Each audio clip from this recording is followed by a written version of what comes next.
Hygeia at the Solito by O. Henry.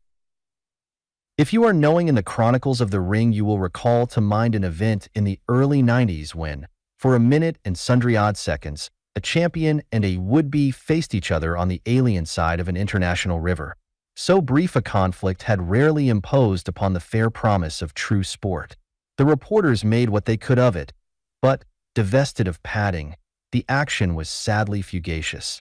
The champion merely smote his victim, turned his back upon him, remarking, "I know what I done to dat stiff," and extended an arm like a ship's mast for his glove to be removed, which accounts for a trainload of extremely disgusted gentlemen in an uproar of fancy vests and neckwear being spilled from their Pullmans in San Antonio in the early morning following the fight, which also partly accounts for the unhappy predicament in which Cricket McGuire found himself as he tumbled from his car and sat upon the depot platform, torn by a spasm of that hollow, racking cough so familiar to San Antonian ears. At that time, in the uncertain light of dawn, that way past Curtis Raidler, the Nueces County cattleman may his shadow never measure under 6'2". The cattleman, out this early to catch the southbound for his ranch station, stopped at the side of the distressed patron of sport and spoke in the kindly drawl of his ilk and region. "Got it pretty bad, bud?" Cricket McGuire, ex-featherweight prizefighter, tout, jockey, follower of the ponies, all-round sport, and manipulator of the gumballs and walnut shells, looked up pugnaciously at the imputation cast by Bud. "Gwan," he rasped, "telegraph pole. I didn't ring for yer." Another paroxysm wrung him, and he leaned limply against a convenient baggage truck. Raidler waited patiently, glancing around at the white hats, short overcoats, and big cigars thronging the platform. "You're from the Notich, ain't you, Bud?" he asked when the other was partially recovered. "Come down to see the fight?" "Fight," snapped McGuire. "Puss in the corner." 'Twas a hypodermic injection. Handed him just one like a squirt of dope, and he's asleep, and no tan bark needed in front of his residence. "Fight." He rattled a bit, coughed, and went on, hardly addressing the cattleman, but rather for the relief of voicing his troubles. "No more dead sure teeings for me." But Russ Sage himself would have snatched at it. 5-1 dat de boy from Cork wouldn't stay teary rounds is what I invested in. Put my last cent on, and could already smell the sawdust in dat all-night joint of Jimmy Delaney's on 37th Street I was going to buy. And Dinsey telegraph pole. What a gazaboo a guy is to put his whole roll on one turn of the gaboozlum. "You're plenty right," said the big cattleman, "more specially when you lose. Son, you get up and light out for a hotel. You got a mighty bad cough. Had it long?" "Lungs," said McGuire comprehensively. "I got it. The croaker says I'll come to time for 6 months longer, maybe a year, if I hold my gait. I wanted to settle down and take care of myself. That's why I speculated on dat 5-1 perhaps. I had a $1,000 saved up. If I wind I was going to buy Delaney's Cafe. Who'da thought dat stiff would take a nap into foist round say?" "It's a hard deal," commented Raidler, looking down at the diminutive form of McGuire crumpled against the truck. "But you go to a hotel and rest. There's the Minger and the Maverick and the Fightage of Inoo and the Waldorf Astoria," mimicked McGuire. "Told you I went broke. I'm on to bum proper. I've got 1 dime left. Maybe a trip to Europe or a sail in me private yacht would fix me up, popper." He flung his dime at a newsboy, got his express, propped his back against the truck, and was at once wrapped in the account of his Waterloo, as expanded by the ingenious press. Curtis Raidler interrogated an enormous gold watch and laid his hand on McGuire's shoulder. "Come on, Bud," he said. "We got 3 minutes to catch the train." Sarcasm seemed to be McGuire's vein. "You ain't seen me cash in any chips or call a turn since I told you I was broke a minute ago, have you? Friend, chase yourself away." "You're going down to my ranch," said the cattleman, "and stay till you get well. 6 months'll fix you good as new." He lifted McGuire with one hand and half dragged him in the direction of the train. "What about the money?" said McGuire, struggling weakly to escape. "Money for what?" asked Raidler, puzzled.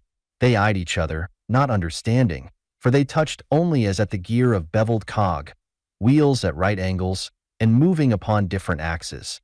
Passengers on the southbound saw them seated together and wondered at the conflux of two such antipodes. McGuire was 5 feet 1, with a countenance belonging to either Yokohama or Dublin, bright beady of eye, bony of cheek and jaw, scarred, toughened, broken and reknit, indestructible, grisly, gladiatorial as a hornet. He was a type neither new nor unfamiliar. Raidler was the product of a different soil. 6 feet 2 in height, miles broad, and no deeper than a crystal brook, he represented the union of the West and South. Few accurate pictures of his kind have been made, for art galleries are so small and the mutoscope is as yet unknown in Texas. After all, the only possible medium of portrayal of Raidler's kind would be the fresco, something high and simple and cool and unframed. They were rolling southward on the International. The timber was huddling into little, dense green mottes at rare distances before the inundation of the downright, vert prairies. This was the land of the ranches, the domain of the kings of the kine. McGuire sat, collapsed into his corner of the seat, receiving with acid suspicion the conversation of the cattleman. What was the game of this big geezer who was carrying him off? Altruism would have been McGuire's last guess. He ain't no farmer, thought the captive, and he ain't no con man for sure. What's his lay? You trail in, Cricket, and see how many cards he draws. You're up against it, anyhow. You got a nickel and gallop in consumption, and you better lay low. Lay low and see what's his game. At Rincon, 100 miles from San Antonio, they left the train for a buckboard which was waiting there for Raidler. In this, they traveled the 30 miles between the station and their destination. If anything could, this drive should have stirred the acrimonious McGuire to a sense of his ransom. They sped upon velvety wheels across an exhilarant savanna. The pair of Spanish ponies struck a nimble, tireless trot, which gait they occasionally relieved by a wild, untrammeled gallop.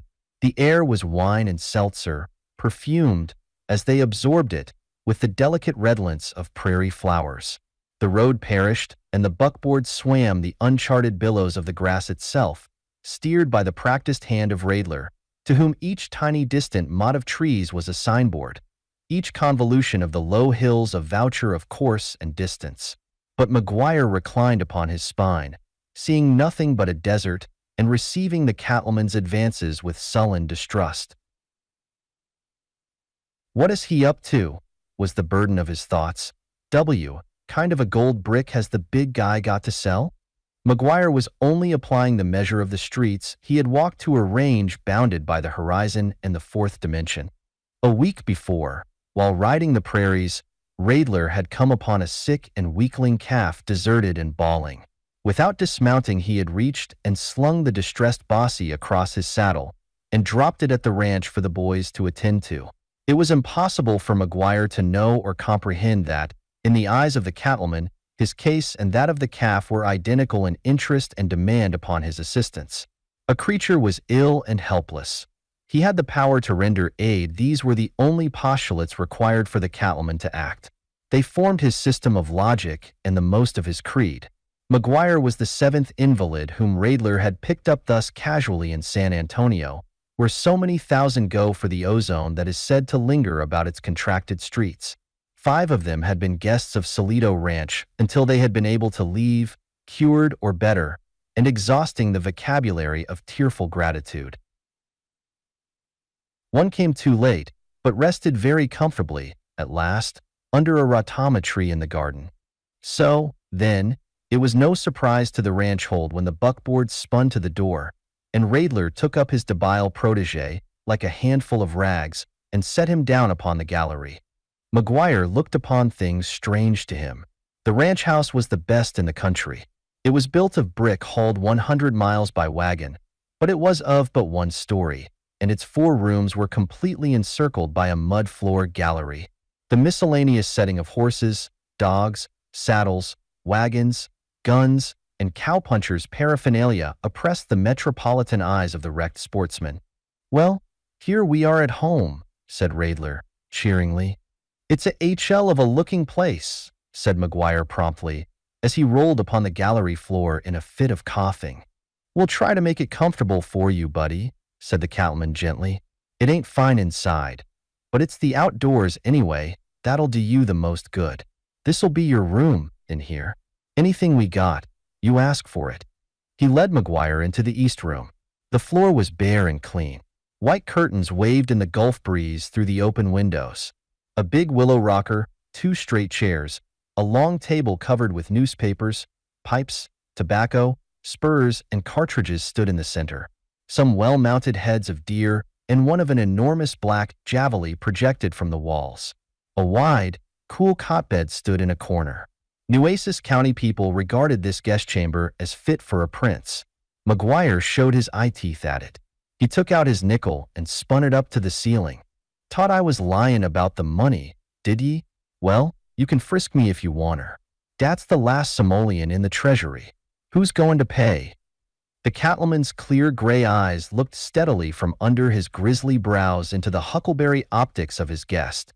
After a little he said simply, and not ungraciously, "I'll be much obliged to you, son, if you won't mention money any more.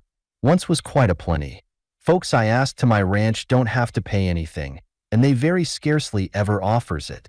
Supper'll be ready in half an hour. There's water in the pitcher, and some cooler to drink in that red jar hanging on the gallery." "Where's the bell?" asked McGuire, looking about. "Bell for what?" "Bell to ring for things. I can't see here," he exploded in a sudden, weak fury. "I never asked you to bring me here. I never held you up for a cent. I never gave you a hard luck story till you asked me. Here I am 50 miles from a bellboy or a cocktail. I'm sick.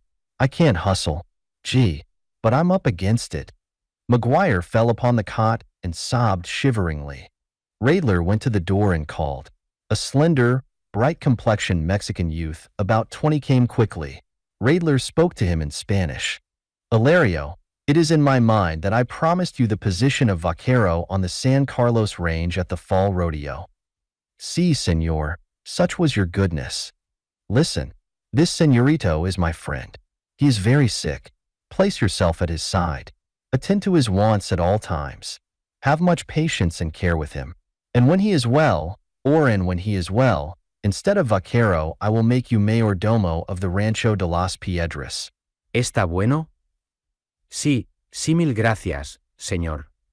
Hilario tried to kneel upon the floor in his gratitude, but the cattleman kicked at him benevolently, growling, "None of your O'Perry House antics, now." 10 minutes later Hilario came from McGuire's room and stood before Raidler. "The little señor," he announced, "presents his compliments." Raidler credited Hilario with the preliminary, "and desires some pounded ice, 1 hot bath, 1 gin fizzy, that the windows be all closed, toast, 1 shave, 1 New York roll, cigarettes, and to send 1 telegram." Raidler took a quart bottle of whiskey from his medicine cabinet. "Here, take him this," he said. Thus was instituted the reign of terror at the Solito ranch. For a few weeks McGuire blustered and boasted and swaggered before the cow punchers who rode in for miles around to see this latest importation of Raidler's. He was an absolutely new experience to them. He explained to them all the intricate points of sparring and the tricks of training and defense. He opened to their mind's view all the indecorous life of a tagger after professional sports. His jargon of slang was a continuous joy and surprise to them. His gestures, his strange poses, his frank ribaldry of tongue and principle fascinated them. He was like a being from a new world. Strange to say, this new world he had entered did not exist to him. He was an utter egoist of bricks and mortar. He had dropped out, he felt, into open space for a time, and all it contained was an audience for his reminiscences. Neither the limitless freedom of the prairie days, nor the grand hush of the close-drawn, spangled nights touched him. All the hues of Aurora could not win him from the pink pages of a sporting journal. Get something for nothing was his mission in life. 37th Street was his goal. Nearly 2 months after his arrival, he began to complain that he felt worse. It was then that he became the ranch's incubus, its harpy, its old man of the sea. He shut himself in his room like some venomous kobold or flibbertigibbet, whining, complaining, cursing, accusing. The keynote of his plaint was that he had been inveigled into a Gehenna against his will, that he was dying of neglect and lack of comforts. With all his dire protestations of increasing illness, to the eye of others he remained unchanged. His current-like eyes were as bright and diabolic as ever. His voice was as rasping. His callous face, with the skin drawn tense as a drumhead, had no flesh to lose. A flush on his prominent cheek, bones each afternoon hinted that a clinical thermometer might have revealed a symptom, and percussion might have established the fact that McGuire was breathing with only one lung, but his appearance remained the same. In constant attendance upon him was Ilario, whom the coming reward of the mayordomship must have greatly stimulated, for McGuire chained him to a bitter existence. The air, the man's only chance for life, he commanded to be kept out by closed windows and drawn curtains. The room was always blue and foul with cigarette smoke. Whosoever entered it must sit, suffocating, and listen to the imp's interminable gasconade concerning his scandalous career. The oddest thing of all was the relation existing between McGuire and his benefactor. The attitude of the invalid toward the cattleman was something like that of a peevish, perverse child toward an indulgent parent. When Raidler would leave the ranch, McGuire would fall into a fit of malevolent, silent sullenness. When he returned, he would be met by a string of violent and stinging reproaches. Raidler's attitude toward his charge was quite inexplicable in its way. The cattleman seemed actually to assume and feel the character assigned to him by McGuire's intemperate accusations, the character of tyrant and guilty oppressor. He seemed to have adopted the responsibility of the fellow's condition, and he always met his tirades with a pacific, patient, and even remorseful kindness that never altered. One day Raidler said to him, "Try more air, son. You can have the buckboard and a driver every day if you'll go. Try a week or two in one of the cow camps. I'll fix you up plumb comfortable. The ground, and the air next to it, them's the things to cure you. I knowed a man from Philadelphia, sicker than you are, got lost on the Guadalupe, and slept on the bare grass in sheep camps for 2 weeks. Well, sir, it started him getting well, which he done. Close to the ground, that's where the medicine in the air stays. Try a little hossback riding now. There's a gentle pony." "What ve I done to yer?" screamed McGuire. "Did I ever double-cross yer?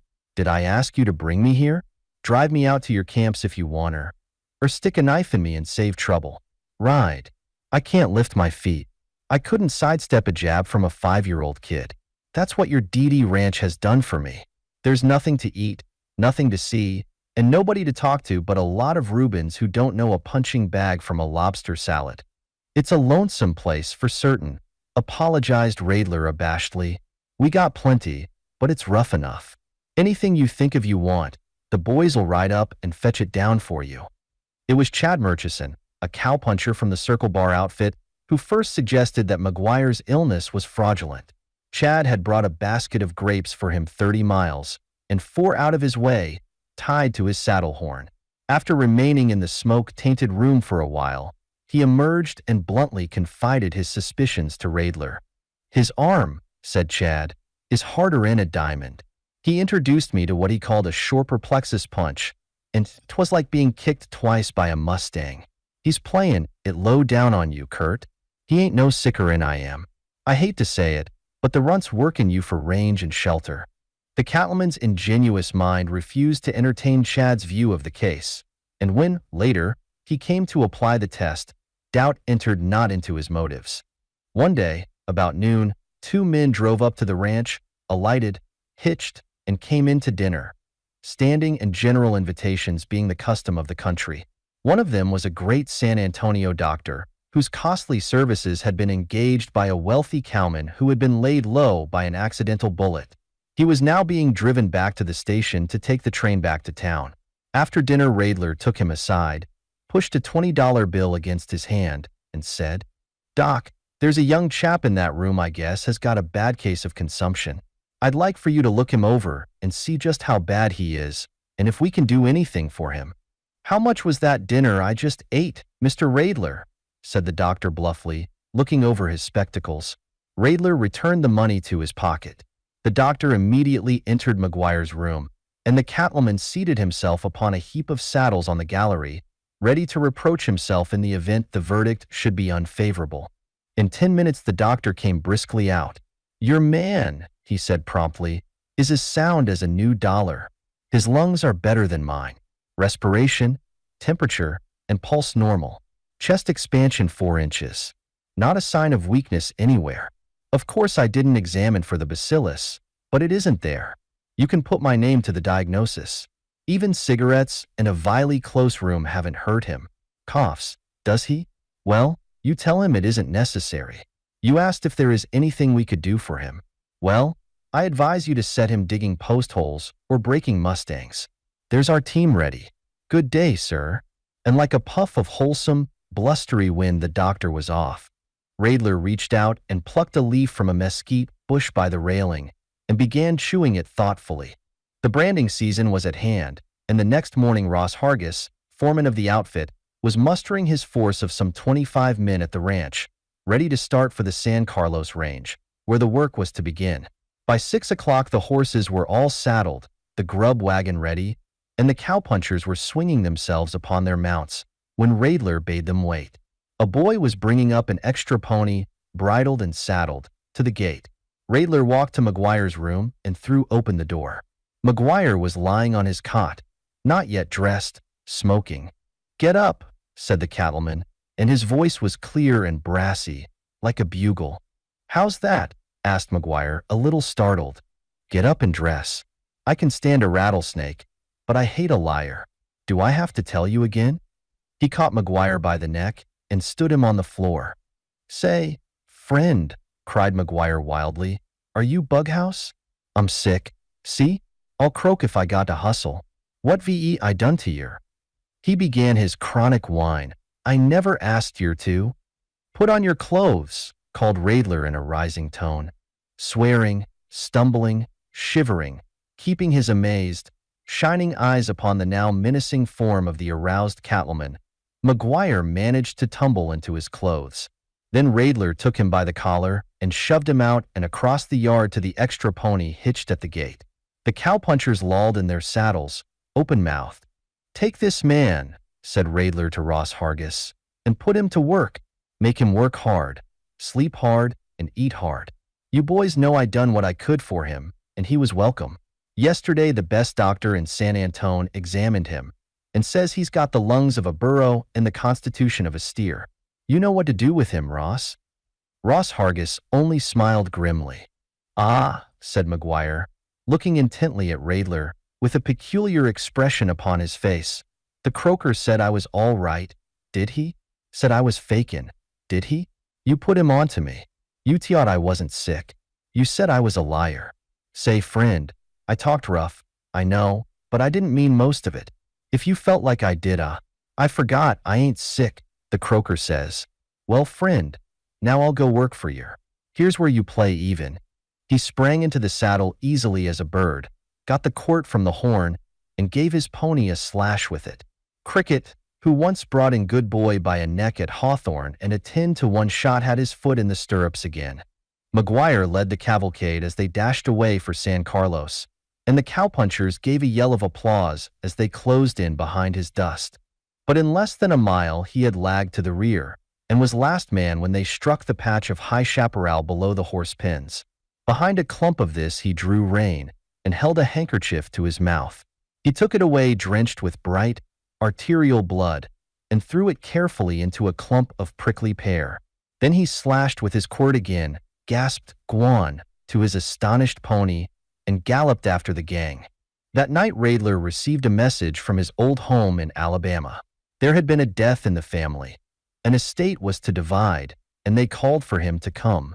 Daylight found him in the buckboard, skimming the prairies for the station. It was 2 months before he returned. When he arrived at the ranch house, he found it well nigh deserted save for Ilario, who acted as a kind of steward during his absence. Little by little the youth made him acquainted with the work done while he was away.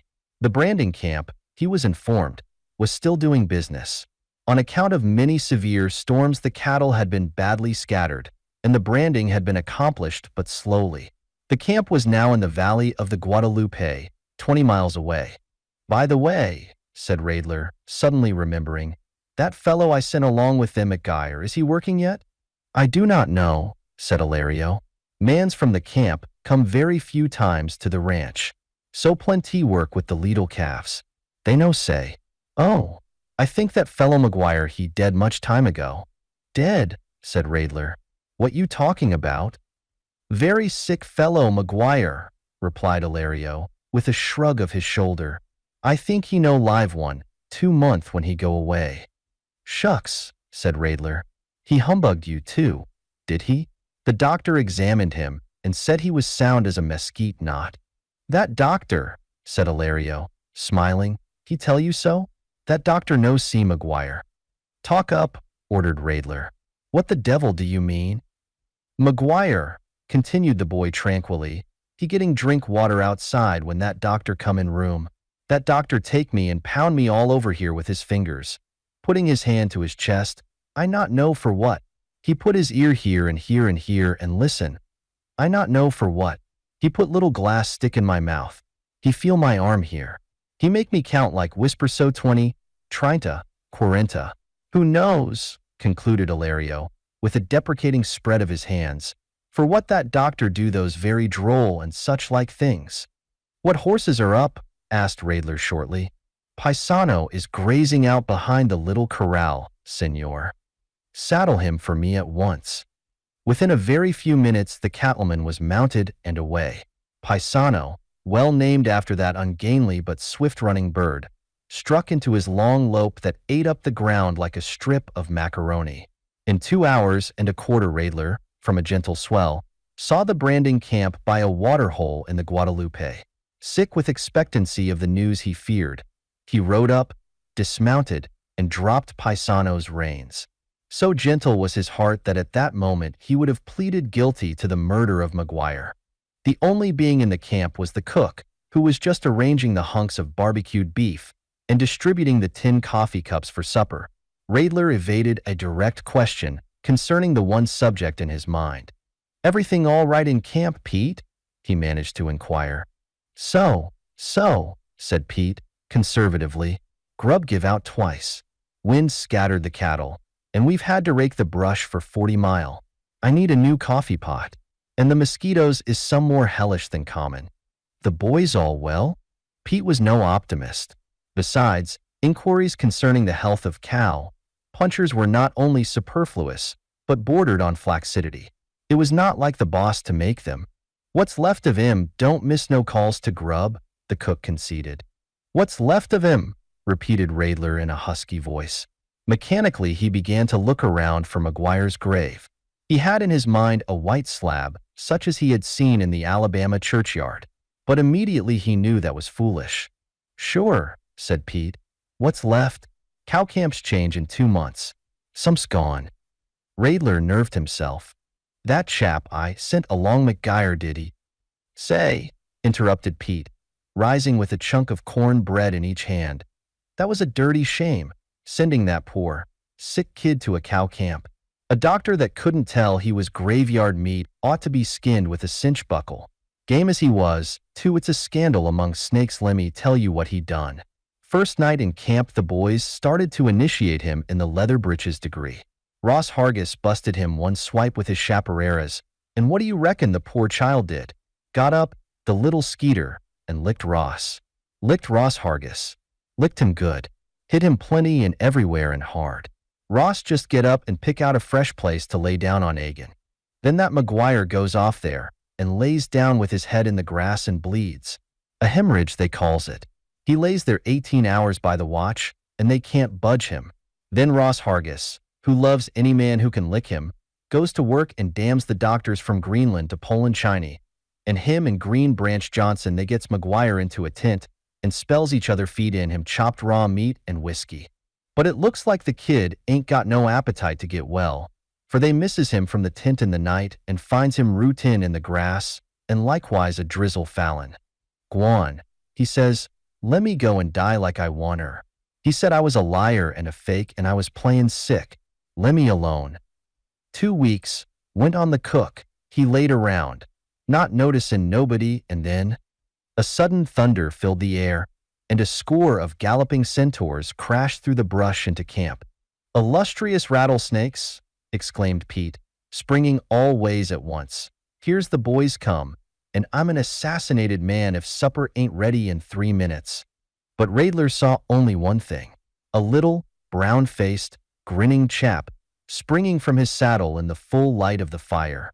McGuire was not like that, and yet, in another instant, the cattleman was holding him by the hand and shoulder.